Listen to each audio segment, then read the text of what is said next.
Boa tarde a todos, saúdo cada um dos senhores e das senhoras nos seus graus e qualidades, espero que todos estejam em plena paz e justiça.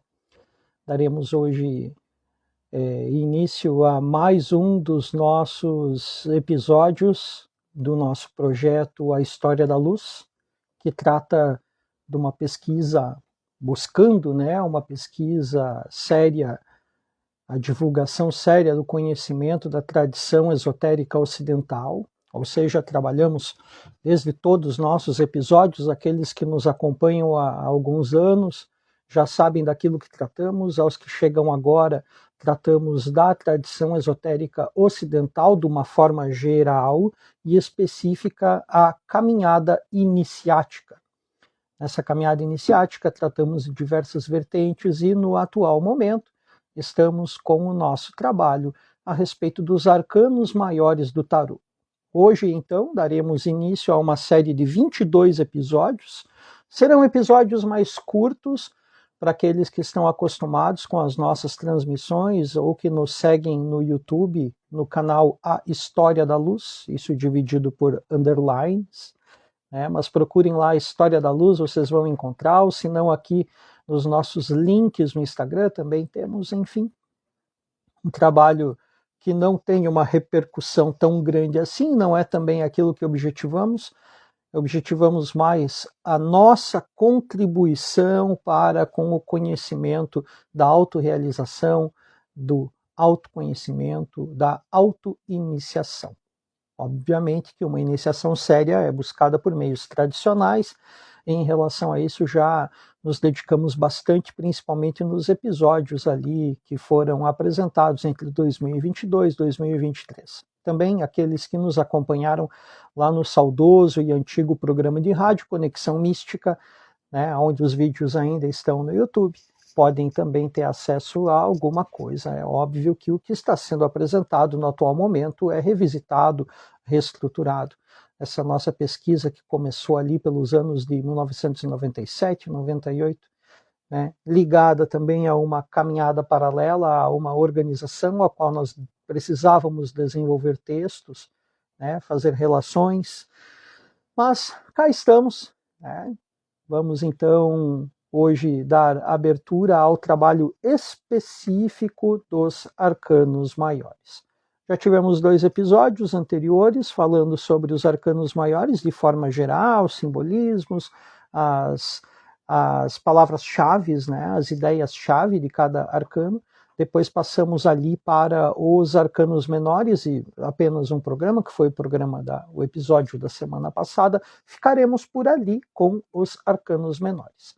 Não é a nossa intenção fazer 56 episódios falando deles. Talvez a gente possa tratar em algum momento a respeito dos naipes, mas eu acredito muito bem que o programa passado ele pode auxiliar aqueles que tiverem a vontade, a curiosidade de caminhar dentro dos arcanos menores. Não é a nossa intenção. A nossa intenção é esse simbolismo arquetípico que vem das escolas, as escolas do passado, principalmente a escola egípcia, e que apresenta para nós um conhecimento ancestral. Aquilo que era utilizado para a instrução tanto dos pequenos mistérios quanto dos grandes mistérios, e que hoje chega para nós por meio desses arcanos, os arcanos do tarô. Volto a lembrar algo que já foi apresentado também nos episódios anteriores. Nosso objetivo aqui é ocultista, ou seja, tendo a visão de que o ocultista é um cientista do esoterismo. Nossa visão aqui não é de forma alguma formar tarólogos, adivinhos ou divinadores, A nossa questão não tem nada, em momento algum, em fazer relações divinatórias, de adivinhação, ou, Nossa questão aqui é, retorno a objetivar para todos vocês, é trazer o conhecimento iniciático cristão que está dentro destes arcanos, com todo o simbolismo arquetípico de tudo aquilo que já foi, daquilo que é e daquilo que será, que está contido dentro do tarô. Temos inúmeras obras que nos últimos anos, né, últimas décadas, têm servido para nós também como um fiel bastião da caminhada, mas nós seguiremos aqui então naquilo que é necessário. Em primeiro momento, então, fazendo, né, a nossa campanha, não que precisamos fazer a campanha, né, o hashtag queremos um sumo pontífice negão, né, estamos aí com as nossas intenções para que o cardeal Sara possa vir a ser um papa para nós, talvez é isso que a igreja precise no momento, né? Não compete também a mim ficar tecendo comentários, né? Visto que as minhas ligações religiosas hoje em dia não são mais com a Igreja Católica, de uma certa forma estão ligadas a uma caminhada veterocatólica, mas eu desejo, porque a Igreja Católica para nós é um ícone, é um bastião, é alguém que carrega boa parte do cristianismo mundial nas costas, e passando por esse momento ao qual nós passamos, aonde percebemos que o cristianismo está perdendo bastante espaço para uma religião que muitas vezes é totalitarista, extremista, ligada também a terrorismo, eu prefiro continuar sendo cristão. Então, fazendo a nossa prece de abertura, eu peço ao grande Deus, que é o grande arquiteto do universo, a Yeshua, que é o Cristo, o iniciado perfeito, por meio de Ruach HaKadosh, ao qual nós chamamos, né, o Espírito Santo, que ele nos traga as luzes ancoradas pelo arcanjo Micael, pelos Beni Elohim, por Elohim Tsavaot, pelo muito amado, muito querido anjo Anauel, que faça com que o nosso conhecimento seja perpetuado dentro de toda a beleza, bondade e justiça que medeia entre a senda que há entre Jaquim e Boaz. Que assim seja. Então, vamos lá, dando abertura ao episódio de hoje, falando sobre o arcano dos arcanos, o mago. Mantendo a nossa boa e velha caminhada dentro do do it yourself, né? Nós teremos aqui umas inovações no episódio de hoje. Vamos lá. Eis o nosso amigo, o mago. Le Bateleur. Este aqui é um deck que eu tenho muito apreço, do Tarot de Marselha. Só o woodcut, ou seja, apenas o trabalhado do bloco da gravura em madeira. Então, nossa jornada então começa pelo arcano dos arcanos, o mago. Iniciamos pela imagem frontal do mago, em pé, com o braço esquerdo voltado para cima e o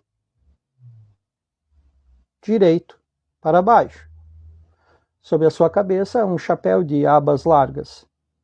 À sua frente, uma mesa com alguns objetos. Seu olhar calmo observa o espaço e o tempo. Não transmite tensão alguma, apenas transmite calma. O mago é a representação da vontade. A vontade daquele que busca a iniciação ao seu tempo. É importante para nós compreendermos que essa lâmina abre as portas para a compreensão de todos os demais arcanos, representados em todas as próximas lâminas. É interessante também nós lembrarmos, como foi dito no episódio anterior, que os arcanos menores têm a sua representação nesta mesa, no table, né? Dans le table, que está à frente do mago, né? Os 4 naipes dos arcanos menores estão aí representados à sua frente. Então, começaremos com uma das primeiras partes do processo, que é o encontro com a vontade. O que seria para nós o encontro com a vontade, meus caros? Este início é chamado de concentração. O encontro com a vontade é o que nós chamamos de concentração, de início. Né? Não temos como fugir da vontade se não for por meio disso que nos toma o foco. Foco, né? Foco, o fogo, aquilo que nos ilumina à frente e que nós temos como um objetivo principal. Isso é vontade. Vontade difere de desejo. É algo que nós já conversamos alguns episódios atrás, onde falamos sobre objetividade e subjetividade, também sobre o teor das palavras. Quando você entra na caminhada iniciática, é habitual que você comece a mudar o teu diálogo. Mudar o teu diálogo porque você está mudando, você está transformado. E a vontade apresenta isso para nós, uma mudança de foco. Então, antes de mais nada, o começo desse processo se dá com o teu encontro com aquilo que é vontade. Elifas nos fala sobre um processo de busca por um objeto que representa a vontade, né? E ele apresenta para nós uma situação onde ele diz que você deve caminhar alguns quilômetros e quando chegar no teu limite, caminhar mais alguns quilômetros. Quando chegar nesses mais alguns quilômetros, no teu limite dos limites, você deve andar mais alguns metros. E quando chegar no limite desses alguns metros, mais alguns metros. É exatamente ali, logo à sua frente, que você encontrará um objeto que vai representar para você a vontade. Essa vontade, ele diz que provavelmente será uma pequena pedra. Um objeto que você encontrará no teu caminho pode ser uma pequena pedra. E essa pedra você carregará contigo todos os dias no teu bolso. E isso é um objeto de poder. Entendem? É claro, estamos falando de tudo aquilo que Elifas viveu lá no início do século XIX. Um grande sábio para nós, que ainda é um ícone, ainda é uma representação de muito conhecimento, de muita sabedoria, e ele traz com essa pequena e talvez até tola sabedoria um conhecimento ímpar. Vontade é isso, é chegar no teu limite e ainda ter força para continuar. Dominar nosso interior ao ponto de nutrir esta faculdade da vontade pode ser o momento definitivo da caminhada. Neste ponto, aprende-se a diferenciar entre concentração interessada da concentração desinteressada. Concentração interessada é aquele foco que você dá à realidade do teu estudo. Concentração desinteressada é aquele foco que você dá enquanto está assistindo um filme em casa e está do teu lado um livro, do outro lado o celular, do outro lado um ente querido, e você interage com tudo aquilo enquanto, teoricamente, você está assistindo o filme. Né? Isso é atenção desinteressada. Atenção interessada é este olhar do mago. É esta ação que ele tem ante ao table, né, a mesa que está à sua frente. Neste ponto, é preciso diferenciar que para o mago tem uma importância ímpar que ele caminhe com segurança. Por isso dá atenção, concentração interessada, foco, realmente olhar por onde está caminhando. Onde você palmilha os seus passos, né? Você precisa conhecer todo o teu entorno.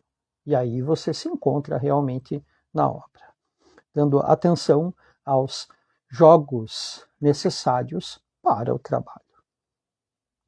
O olhar do mago nos transmite segurança, nos transmite aquilo que ele desprende de uma concentração interessada ao seu trabalho interior, atento aos jogos da mente e aos jogos do coração. Seu chapéu, no formato do 8, do infinito, ele demonstra a sua capacidade de abstração das situações materiais. Lembre que ele lembra a lemniscata, a serpente que morde a própria cauda, vista, né, como se fosse o 8, o próprio sinal do infinito. Aquilo ali representa a eternidade. Estar nos ciclos foge do espaço e tempo. Eternidade. Eternidade é um tempo que não tem nem início e nem fim. O olhar daquele que compreende a eternidade, os ciclos e aquilo que não é compreensível ao homem comum. A mesa à sua frente representa o mundo material. Retornemos à lâmina. A mesa à sua frente representa o mundo material.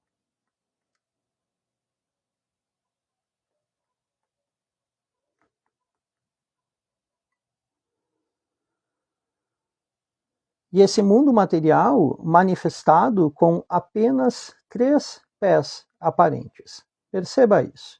Esses pés, eles estão nos apresentando o elemento terra, o elemento fogo e o elemento água. O elemento ar não está representado aqui, mas nós sabemos que ele existe. Nós não o observamos, mas esse talvez é o processo que nos leva a crer que essa mesa está muito bem sustentada por razões que nós compreendemos e razões que nós também não compreendemos. O braço esquerdo para cima e o direito para baixo desenham ao olhar do cabalista com perfeição a letra Aleph. E o Aleph, esta aqui. Aleph, a primeira letra mãe das 3 letras mães. A primeira letra que forma o todo universal. Ela está ligada ao decreto, né, aquilo que faz com que as coisas aconteçam, elemento ar primordial. Essa letra, vejam, vamos focar bem, vejam o Aleph, vejam o mago.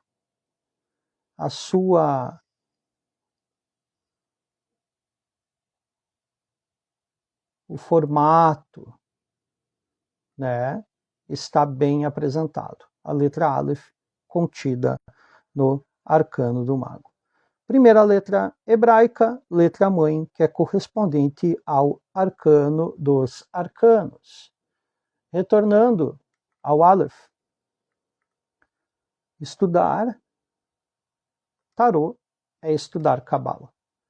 No tarô nós temos uma ferramenta prática e também, de certa forma, teúrgica, ou podemos dizer cerimonial, que move com aquele conhecimento ancestral que está ligado a ele. Obviamente, o tarô é uma ferramenta profana, ela foi compilada pelo homem, mas ela apresenta para nós todo um contexto das leis naturais. Então, relativo ao Aleph, a primeira letra do alfabeto hebraico, tem dentre seus atributos geradores a ligação ao elemento ar primordial.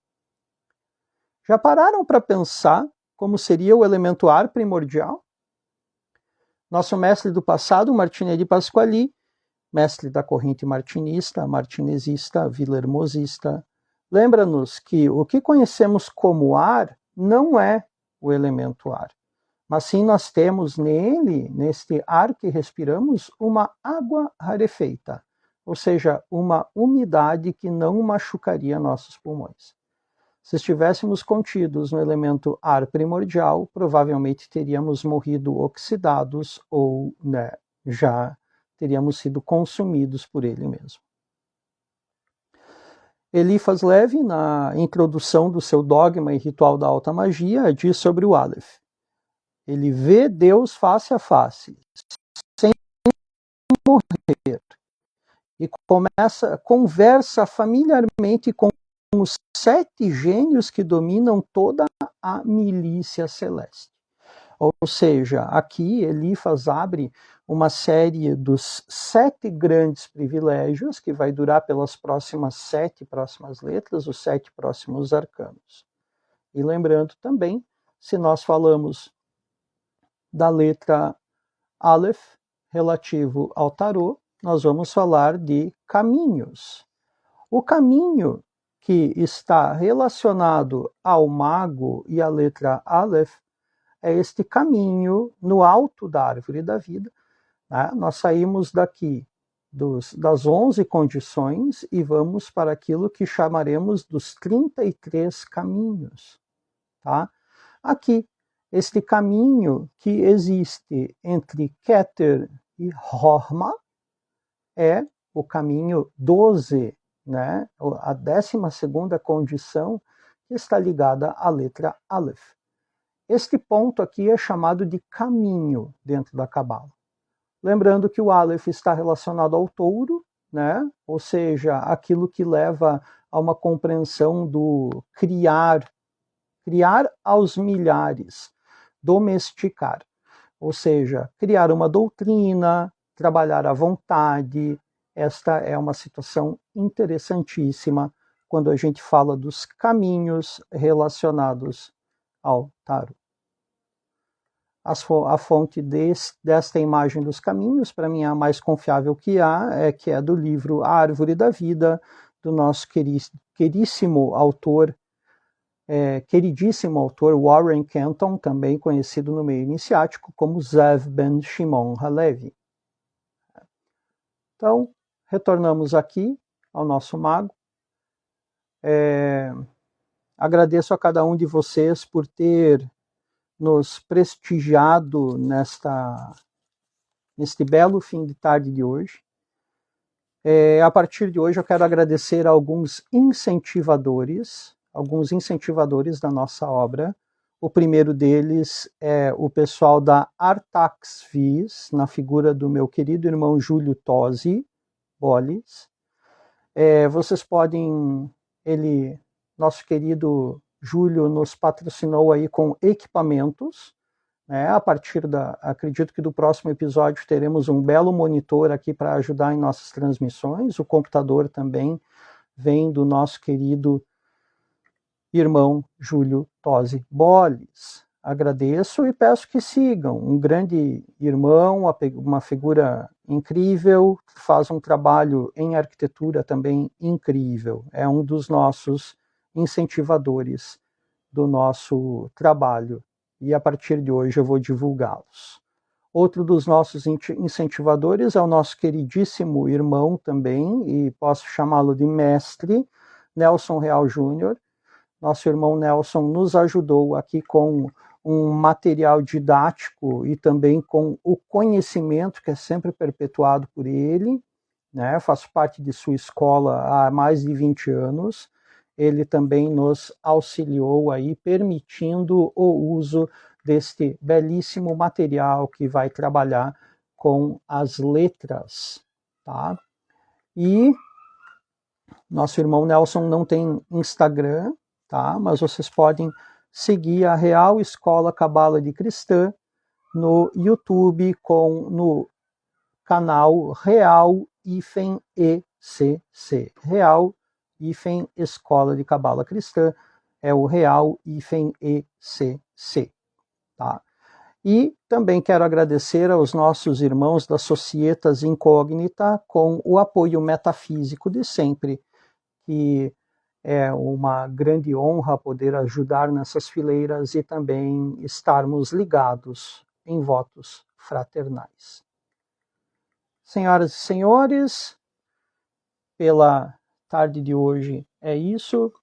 Eu recomendo, antes de nos despedirmos, aqueles que desejarem então entrar nesse movimento de estudo a partir do momento de hoje, eu sugiro nós criaremos um canal, né? Nós já temos o nosso canal no Telegram, vocês podem procurar lá no A História da Luz, canal aberto, mas nós vamos criar aí um grupo com aqueles interessados para estudar, onde vamos compartilhar os documentos necessários e mais um momento para nós trocarmos ideias. Vai ser um grupo secreto, né?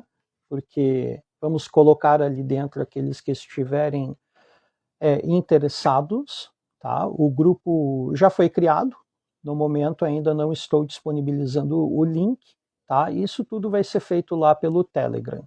Se você não usa o Telegram, eu recomendo, uma ferramenta extremamente útil, o próprio provedor mantém os arquivos salvos, se por acaso você excluir isso da tua nuvem, ele mantém na nuvem dele, a menos que o proprietário exclua. Tá? E algumas questões. Tá? Eu recomendaria aos que desejarem fazer parte desse estudo, que organizem aí uma caderneta, uma agenda,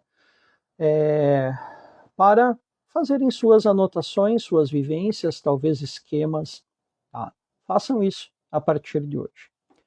Espero encontrá-los bem no nosso próximo encontro e que fiquemos todos nesse mesmo bem, sempre. Até logo.